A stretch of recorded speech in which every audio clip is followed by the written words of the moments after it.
بسم اللہ الرحمن الرحیم۔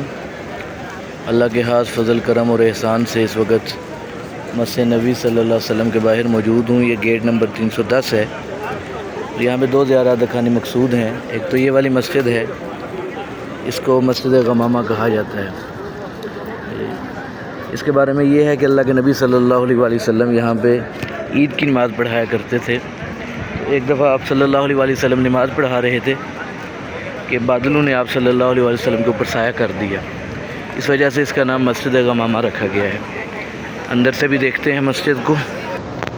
پہلے تو یہ مسجد بند ہوتی تھی، لیکن اب یہ مسجد کھول دیتے ہیں اور ہم یہاں پہ اپنی نماز اور نوافل وغیرہ پڑھ سکتے ہیں۔ جب بھی آپ حج یا عمرے کے سفر پر آئیں تو کوشش کریں کہ یہ بالکل قریب ہے، یہاں پہ کم از کم ہم 2 نفل ضرور پڑھیں، کیونکہ یہ وہ جگہ ہے جہاں پہ اللہ کے نبی صلی اللہ علیہ وسلم نے نماز عید پڑھوائی ہے۔